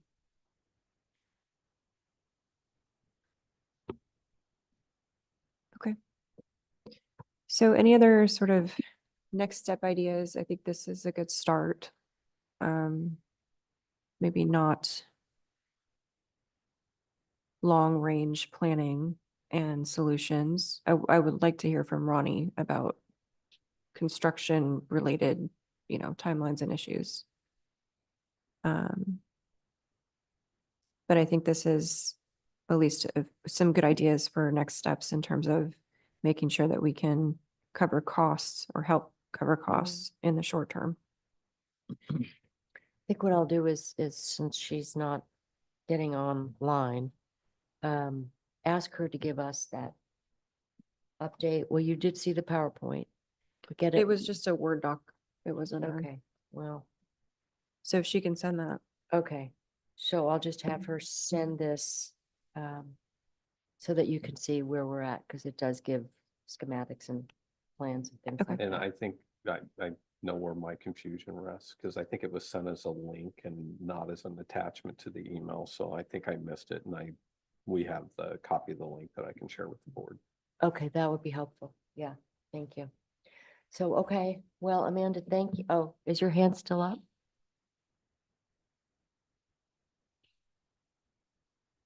No. No, okay. Okay. Sheriff, any closing thoughts on? So we have the extension that we dealt with a Mhm. month or so ago through the end of September, through the first quarter. So certainly I can look at some of the discussion points today as far as partnering with the area vets. I think there's probably a greater discussion that Mr. Huffer and I could have about addressing how we can be more consistent with the licensing follow through, and whether that's just the mailer reminders or whether we look at having somebody that is more solely focused on ensuring compliance. And then, how does that translate to the sharing with the cities? Are we going to take that on in the cities, or are we just talking about rural dogs? So probably a lot of different angles to come at it, but again, all with a grain of salt that, I'm getting text updates as we're sitting here because we have an active situation going on. Dog control immediately goes to the bottom of the priority list when we have bigger things going on in the county. And so my capacity to follow through on some of that is totally dependent on what else is going on. Maybe we could look at some, I know this is just, difficult since everybody's stretched. Is how can some of the other departments maybe take a piece of this? I know everybody wants to, public health doesn't want it, admin doesn't want it, sheriff's office doesn't want it. So for years, this has been this, redheaded stepchild. We keep saying it's not, but it is, unfortunately, by statute, is the enforcement piece. And that's the biggest lift here. So how do we look at how we could take some of that off your plate, knowing you're already dealing with staffing issues. I want to be sensitive to that. Well, I think that's why we have the clerical agreement with Homeward Bound Pets too, with some of those aspects. And it's kind of if it's in the scope of work, you know, as far as the renewals and the licensing, and if that's not happening, or if we're not elements of that agreement, I mean, it's kind of twofold. One, is if the work's not getting done, we're not having the revenues come in to pay for the clerical contract Yep. to, and so I think whatever issues that we have with the system or the staffing or with those elements with the contract on the licensing and the renewals, I think that's something that needs to get addressed, and something that we're already paying for in the contract under that, Sure, I'll make sure Yeah. we get that piece of information when we Right. do hear from Ronnie. And maybe it is happening and it's a compliance issue that people are ignoring the mailers or things like that. I just, again, I can't help but coming back to it, that it's that licensing revenue is what stood out to me the most. Okay. Yep. I'll And I make sure did we look get in our code. The code does talk about license fees. They're set by board order by the board. So that's all it would take, would be an updated board order if the board is interested in updating those fees. Mhm. Yeah, and so if it's a simplified schedule to help accommodate the system limitations that we have too, that's something that, maybe that's a quick turnaround that we could have something to come back and discuss with the board in I the mean, next I'd couple be weeks. open to what you think is appropriate. If it's a 3-tiered system or fee schedule.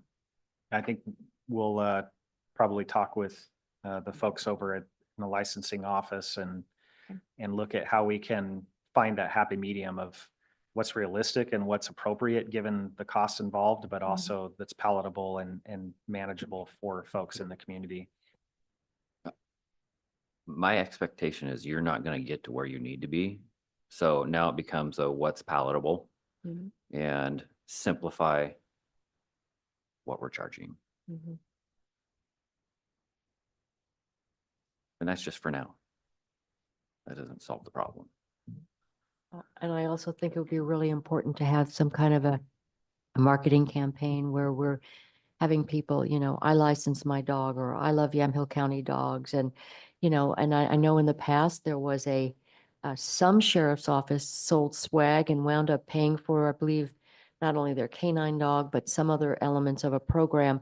And it brought in significant amounts of money. So I think it's something we need to try everything, and that we actually make it sort of cool to say, I cared enough to license my dog, and that's helping to pay for the dogs that are being dumped. People who have dogs are typically sensitive to that. There are. Things like that. Some of that's set by the code, and I think if we're Right. looking at adjustments, because Right. that's one of the frustrations is there's no mechanism in the code right now for waiving fees even. Right. And that creates a problem. So I think if we're going to look at the code itself and what's required, I think we build in some of those, either a tiered structure or the ability to waive fees when it's appropriate. But also Right.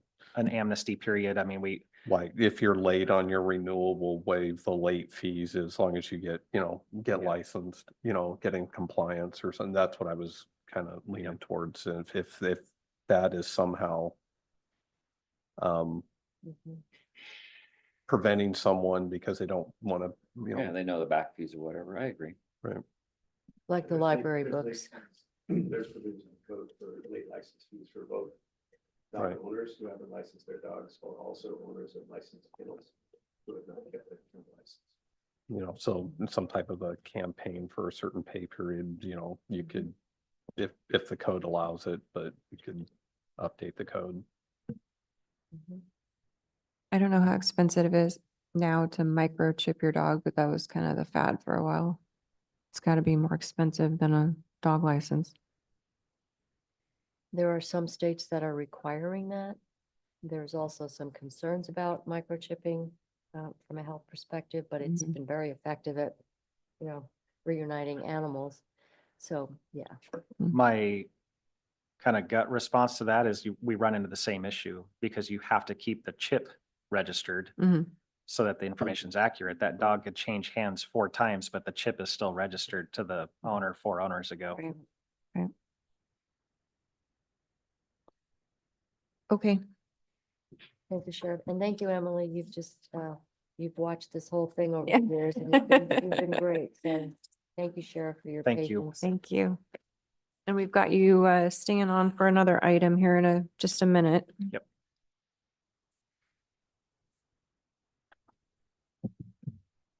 All right. So that concludes our work session for today. Item G is our consent agenda. Commissioners, I'm going to pull item 1, all of the minutes, because I don't think we've all had a chance to go through them. So let's move that to next week. And then the rest of it looks fine unless somebody needs to pull something.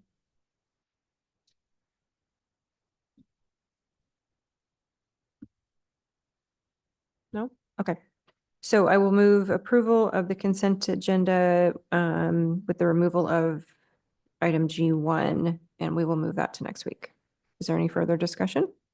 None. All those in favor signify by saying aye. Aye. Aye. All opposed, same sign. Motion passes. Thank you. Um,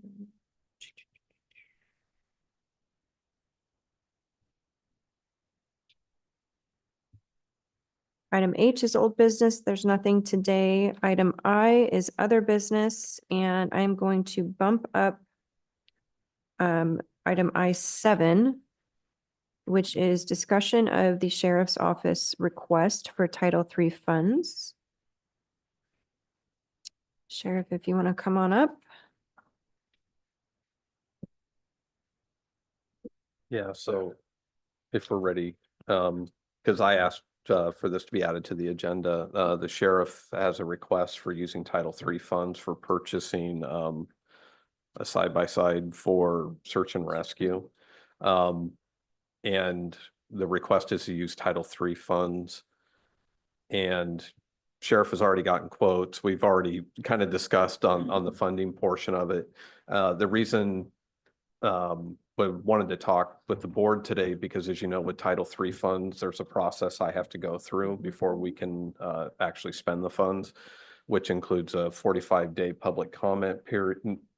We have to notice it that we're going to use the funds, have a 45-day comment period. I also have to submit the proposal to the Resource Advisory Council. I think I got that right, the RAC, which is the Bureau of Land Management and Forest Service. So they also have to review it. There's limited eligibility for using Title III funds. Doing Firewise education programs, which was the last time we've spent any Title III funds. We spent $10,000 on a Firewise program. And then the other part is for reimbursement for search and rescue operations, to reimburse the sheriff's office for search and rescue that occurs on federal lands. And then also you can use it for purchasing equipment related that support search and rescue operations. And so it's under that the sheriff came forward and is wanting to make that request. And before I start putting everything together to open it for the 45-day comment period, I just wanted to bring it before the board and start the conversation there. Okay. Sheriff, do you want to kind of go over the request and the need, and then how the budget's changed a little bit on that?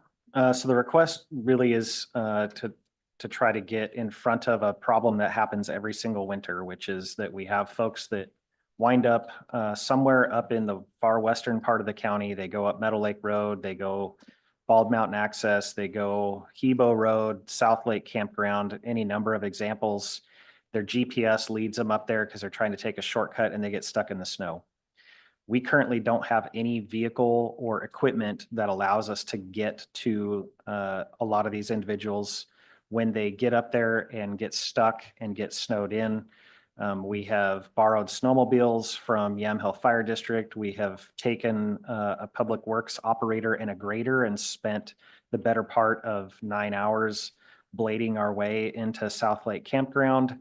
We have utilized a special off-road fire engine that one of the fire districts has that has like giant military tires to just physically get to where these people are stuck. We wind up with the 911 call that they're stuck up there, and it's always terrible weather. It's when it's snowing, it's cold out, they don't have provisions, limited cell service, don't have blankets, water. We've had people spend the night out there. And so it's trying to get ahead of a problem that happens every single winter, is to have a piece of equipment that's equipped for those search and rescue responses in those remote areas that has snow tracks that we can actually physically get in and get out without exhausting either other county departments' resources. You know, I don't know what the fuel bill for running a grader for a day pushing snow would be, but it's got to be substantial.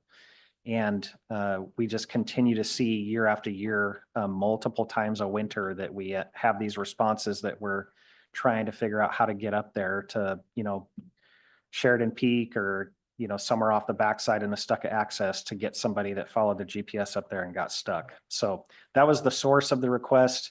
My conversations with Mr. Huffer, we obviously want to be judicious in the use of those Title III funds. We don't know when they ever would replenish them or when more would come in. It's tied to the Secure Rural Schools Act. And so there's a lot of stuff at play with, you know, the Congress and what they choose to fund.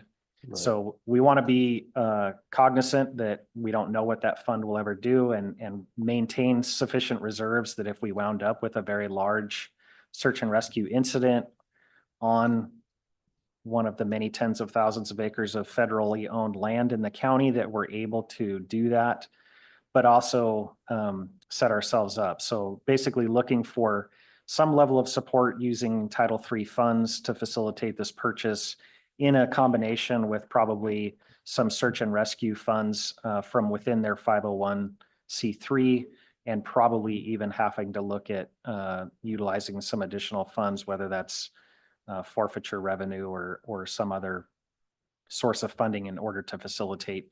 It's roughly $40,000 for the machine itself, equipped with the snow tracks and the hard cab and the ability to utilize that piece of equipment. And as far as the budget goes, we have just over $73,000 for projects. We have a little more appropriated for that, but that's, we always budget a little bit more in anticipation that we could receive Title III funds, although we haven't been receiving. So this is actual, we have just over 73,000. And so the conversations that we started with, because of course I raised concerns because it was right out of the gate, if we're going to spend more than half of the Title III funds, you know, and these funds we've had on the books for quite some time, that's, you know, spending more than half of those funds, and we don't know when or if we're going to get reimbursed. And like we've said, we've tried to keep these funds available, especially if there's a extensive search operation that happens, and knowing the budgetary impact that could have, at least there's some funds to be able to reimburse the sheriff's office for doing those exercises. So having those funds, so because I think right now you were looking at spending 21,000, or I mean, you proposed that. Yeah, that was our last conversation, was maybe we a were split. negotiating. Yep. Kind of that split, but I would say, you know, it's up to the board. You know, you could pay for the whole thing.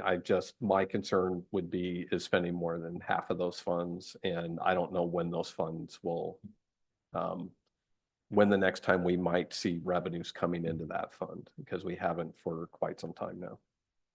So can the equipment are we allowed to cross over and use it for other things? So the purchase itself, it has to be specified as a need for search and rescue. That's the primary function. That would be the primary purpose, but that wouldn't be the exclusive. You know, we would be able to use it for search and rescue operations not on federal land. We would be able to use it if, you know, we had a need for some other event that we had going on where it would be useful to have a tool like that.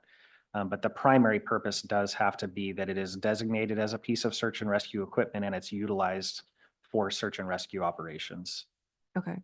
And if we're paying for half of it out of this fund, and so what's the proposal for the other half?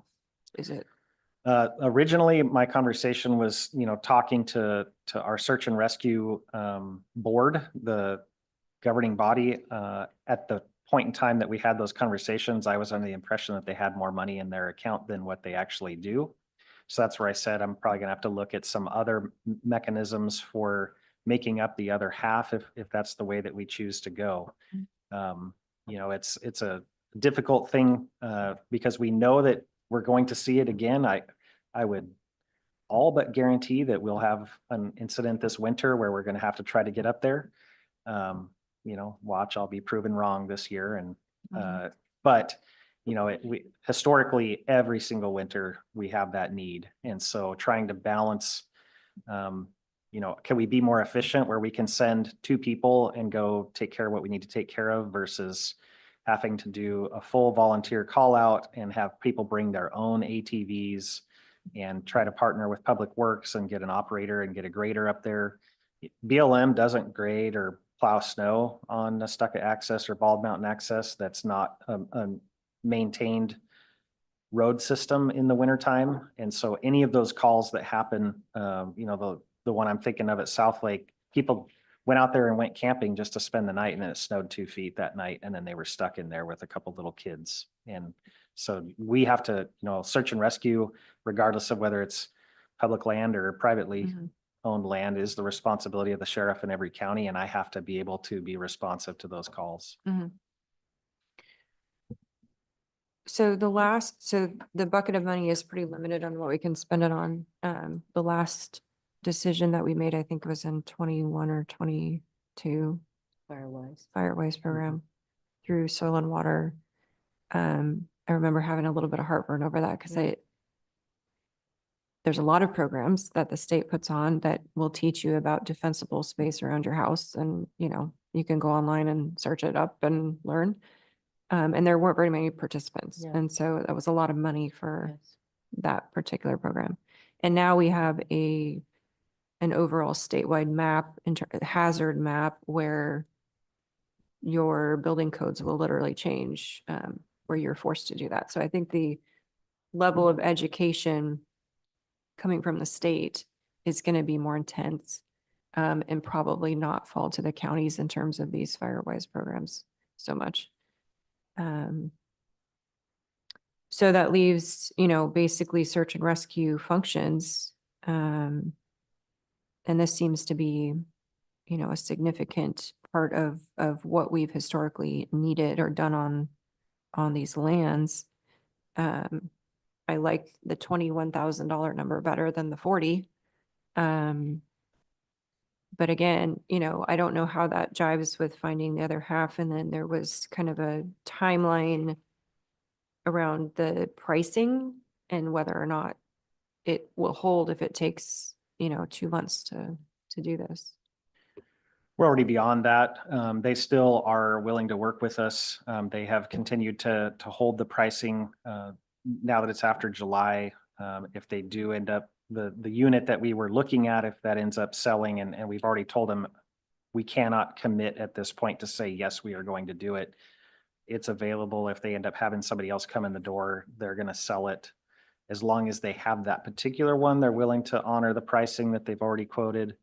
But we do have some other options if we look at, a 50-50 split. I do think it's something that we can manage to come up with the other half, utilizing probably a source of private donations as well as search and rescue funds, and potentially an opportunity for our new foundation to be involved in this project. Yeah, I think it would be important that the county is the official owner of the equipment too, even despite a partnership. Yep. How much does search and rescue have to put into this? About 15,000 is what they have available right now. So they typically do their biggest fundraiser is the Christmas tree sales. So they've invested quite a bit of funding over the last 2 years on some specialty equipment for the unit. So they've bought some new Stokes baskets, some new safety equipment. They've bought some e-bikes. They've done some upgrades to the incident command trailer. So, they are constantly identifying needs and investing in those improvements. And those are all their own funds that are raised through their fundraising efforts. That's not general fund money that supports that. So you say there would be a private donor willing to put in significant funds? I believe that we would be able to make up the difference with donors or potentially our new Sheriff's Office Foundation. Okay, if that's a possibility, but I always look at these CERT, SARS, ARES, and I always think about how hard they work for free, and then they have to sort of beg us for equipment to do their job. So I'd like to take some of the pressure off them, but if it's available, then we can use it with private money, but I also appreciate how hard they work. Absolutely. You could always, as a proposal, you could, I think, maybe 35,000 or 30,000 of the Title III funds towards this. So you'd still be left with just over $40,000 left in Title III funds, and then maybe between the donations, some the other things, it takes the burden off and obviously the budget, we have the funds available in the budget, and again, it's my concern is just keeping it there Yeah. is a potential, to help offset costs, more as a insurance policy. But again, I think How much of the 15 is search and rescue willing to put into it? I would have to double check with the leadership, but they typically don't maintain a whole lot of reserves. So they're always looking for ways to invest in the program that are So efficient. safely you could say 10, I would feel comfortable that they would be willing to partner to that extent. so you'd be looking to pick up the balance with private donations, most likely, or the Sheriff's Foundation. Okay. I'd stick with the 21. Is that, I just said that, but was that the official change in numbers? That's the last number I saw. I think Yeah. I don't have it in front I of me. floated out a bigger number, but it's completely up to the board. Okay. Because again, we had a lot of back and forth, and like I shared, it's completely up to the board. Because I mean, we have all the funds there, so, I'd be fine with the 30. I mean, I'm not an expert in how much these things cost. I assume this is a significant discount. It's about an $8,000 discount that was extended through the dealer. Okay. For this particular, it's like a last year's leftover model that they're willing to cut us a significant break on price. So the price that was quoted is about $8,000 under what it normally would have Market. gone for. Okay. And the total package is 42. Off the top of my head, yes. I think it was 40,868. Yeah, that's right. 4868. Okay. And we would have a little bit of upfitting, some additional lighting, maybe a radio. So not an AM FM radio, but the talk to dispatch radio. Okay, so the process would be, let's say we go with 30.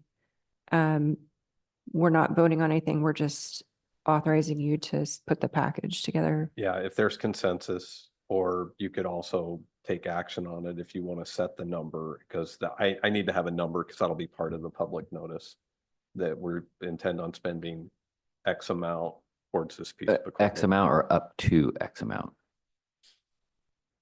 I would probably put the full amount, and just, it's part of the noticing and going to RAC. I have to tell them how much we're going to be spending Okay. and on what. Now, if So you'll if notice the someone come 40,000. forward and wants to kick in, additional funds above and beyond that, and we end up spending less, then we're okay. Okay.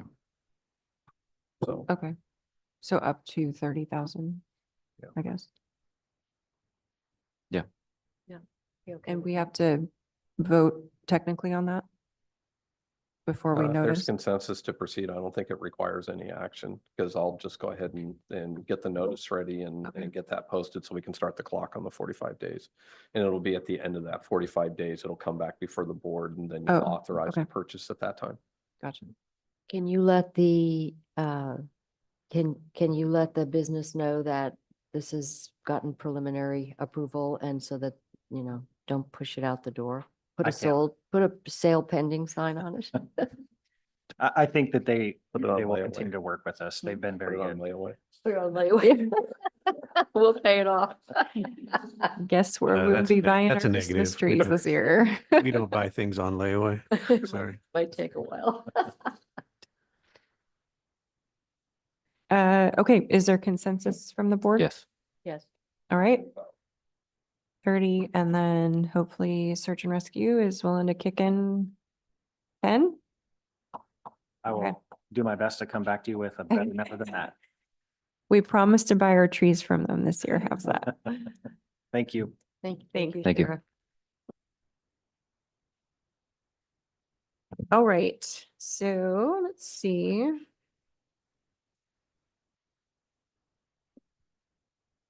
Where are we at? So we're going to go back to item I1, which is consideration of approval to authorize Public Works to purchase a 2024 CAT skid steer with attachments from Peterson CAT in the amount of $159,654.58. And this was approved by the Budget Committee. Do I have a motion to approve? So moved. All those in favor signify by saying aye. Aye. Aye.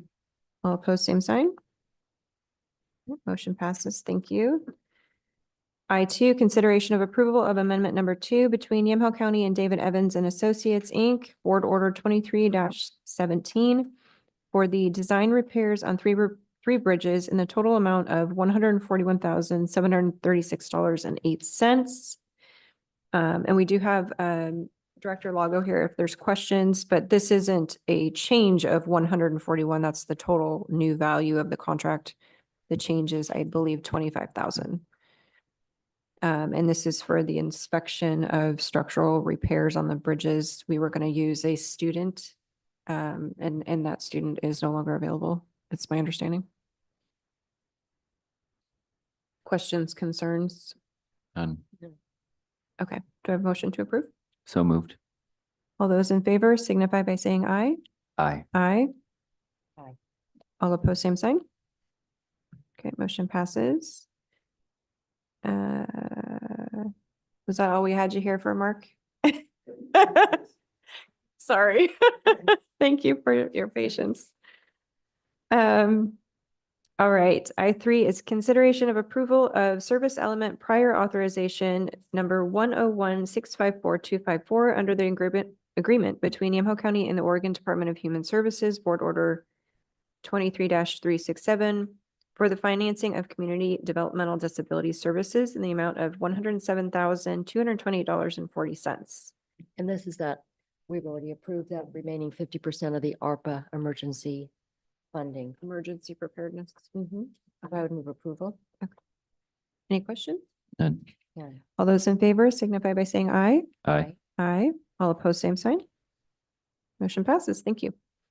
I4, consideration to authorize Lindsay Manfred or designee on behalf of Yamhill Health and Human Services to apply for funding from the Association of Community Mental Health Programs, AOC MHP, for Zero Suicide Initiative implementation, safer suicide care initiatives for priority communities in the amount of $30,000. And we are joined today by Director Manfred, in case there's any questions. I have no questions other than this is going to be providing training for clinicians and also to purchase firearm and medication lock boxes to be used. So I would move approval. I have a quick question on that, the lock boxes. I know that we've done that for a while in the past.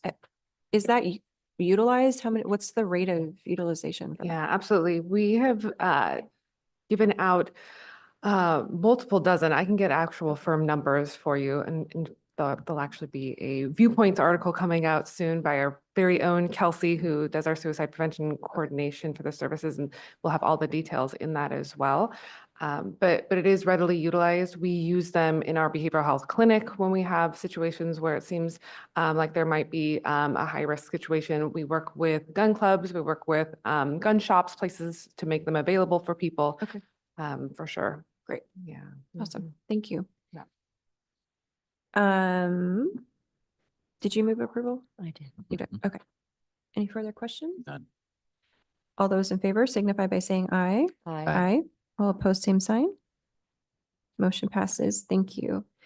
I5, consideration of approval of amendment number 10 to the agreement between Yamhill County Health and Human Services and Yamhill Valley Treatment, Board Order 17-249, doing business as Provoking Hope in the amount of $1,076,065.56, retroactive to July 1st of 2024. Chair, this is the ongoing contract that we have with Provoking Hope. I believe we started in 2017 and 10 different amendments, increasing the contract amount. But this is for our transitional treatment and recovery parents in terms of their behavioral health treatment and also the outpatient substance use disorder in our outpatient clinics. And I did ask Director Manfred about this. There's a lot of reporting, a lot of deliverables, a lot of, yeah, come on up. It's important for us to know how many encounters, how many people are seen, what's that looking like? And I think that's good that we're going to be adding that piece. Yeah, absolutely. One of the things we've identified within the contract was that there was not a lot of reporting requirements built in. There was language that allowed us to collect information as we saw fit, but we really wanted to get ahead of it and really stipulate these are things that we are wanting to see on a quarterly basis for most of them. I would move approval. So more direction of, you must report what you're doing. Right, exactly. Accountability is good. Yeah. All right.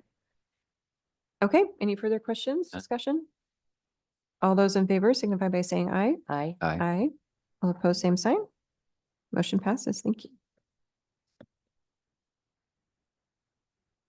And it looks like we have one left. Item I6 is consideration of approval of an engagement agreement between Yamhill County and Beery Elsner Hammond LLP, I think I said that right, for outside legal services. And I will move approval. Is there any discussion or questions? None. None. All those in favor signify by saying aye. Aye. Aye. Aye. All opposed, same sign. Great. Thank you. Motion passes. We did item 7. Item J is public hearings. There's nothing today. And that brings us to our announcements. We had a great fair opening yesterday. There's always some bumpy parts anytime you do a large event like this, but was very well attended for a Wednesday. And I think the parking lot was full before the fair even opened Mhm. officially. Pretty So much. it was good to see everybody. And then Terry Clark was a fantastic musical act last night. So it seems like everybody was really enjoying themselves. I want to give a shout out to my fellow commissioners. Commissioner Johnston, when I drove up at 9:30 in the morning, you were out there directing traffic on Lafayette. Anytime there's been a concern or, I mean, you really did major PR to get folks out to this fair, whether it's the signs, whether it's the information booth, whether it's being there at every turn. Never seen engagement like that. And when there was a problem, everyone, including me, came to you and said, what do we do about this?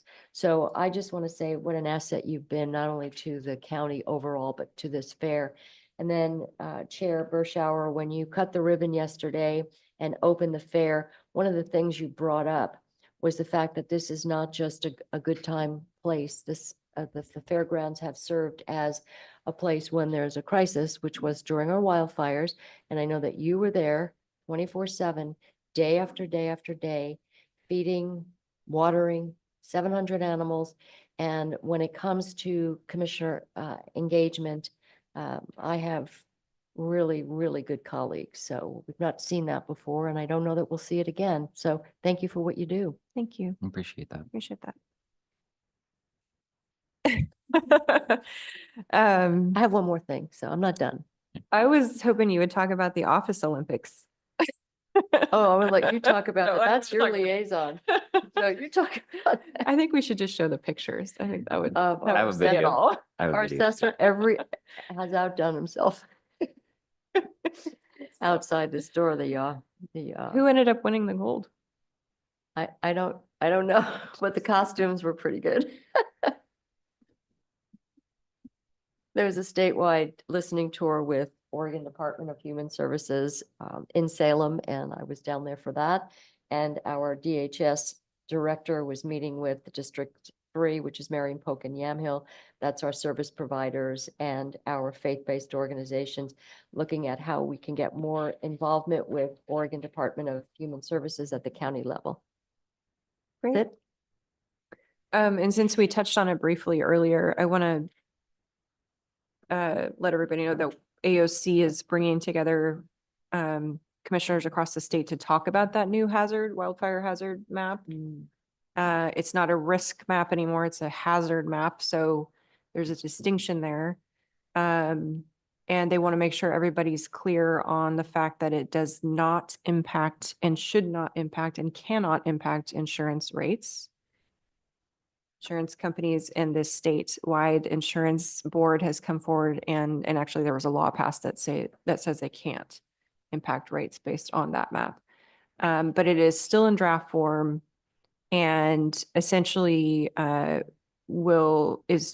collecting public input now, public comment, and then they will eventually vote on a final version. It doesn't impact current buildings, but it will impact future new building codes or new building structures. So we are staying on top of that. Obviously, that impacts our residents. As we are mostly, the last time I looked at the draft, I think we're mostly in the sort of the medium hazard designation. So more on that in the future after our meetings. Any other announcements? I got two things.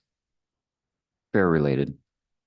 Besides the fair and rodeo, youth livestock's coming up Saturday noon. They will feed you if you show up about 11:30. Show up with a $10,000 check. That'd be nice. Feed you all day And long. number two, pretty important. This is what's going to end up saving us, hopefully a little bit on our master planning for parks, but Parks Department has our booth set up along with all the other departments at the fairgrounds. And they're doing surveys for outreach for the master planning process. So the more people can get involved with that, the more they can kind of guide us for what the future is for our parks. So if you're listening and you're out there, head to the fairgrounds and go fill out that survey. Yeah, they were getting quite a few folks coming up Yep. and I never even made it to that end of the fair yesterday. Parking. All about parking yesterday. all about parking. All right. Anything else for the good of the order? Okay, I will adjourn the Yamaha County Board of Commissioners formal session.